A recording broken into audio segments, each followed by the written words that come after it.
Hello সবাই, কেমন আছো? তো আমি আমার দ্য হাউস কিচেন কর্নারে চলে আসছি। তো আজকে আমি কামরাঙ্গার আচার করব।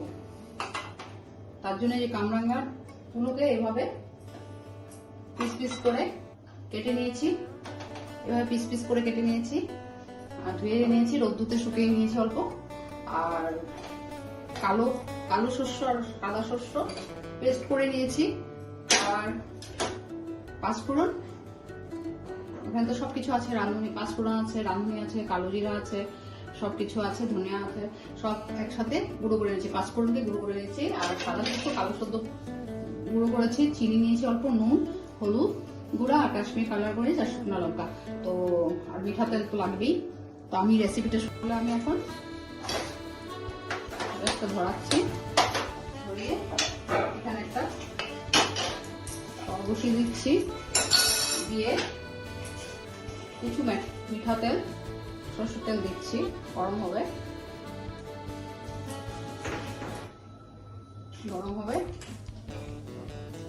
তো আমি বাটিতে কামরাঙ্গাগুলিকে নিয়ে নিচ্ছি।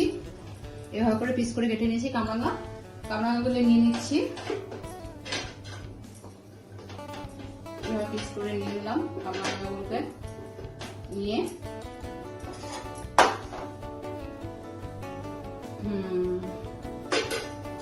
শস্য, কালো শস্য সাদা শস্য দিচ্ছি এভাবে।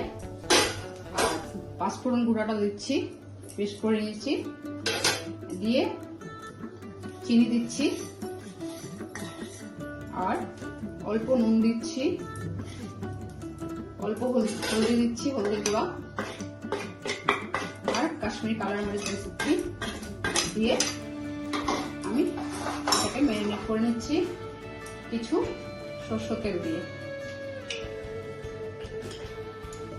আর এই সাইডে আমার তেলটা গরম হচ্ছে, তেল গরম হয়ে গেছে। শুকনো লঙ্কা দিচ্ছি,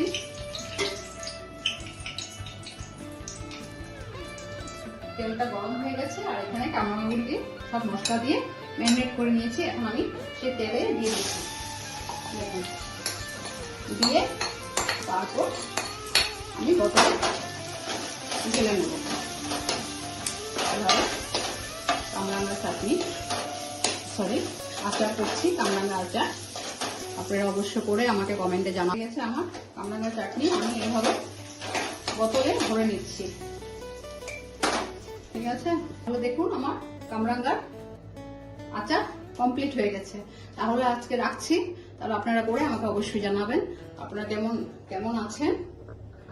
অনেকদিন হলো, তো আমি ভালো আছি। তা হাউস কিচেনে আমি দেখালাম কামরাঙ্গা আচার। তাহলে আপনারা করে আমাকে অবশ্যই জানাবেন। থ্যাংক ইউ, ভালো থাকবেন।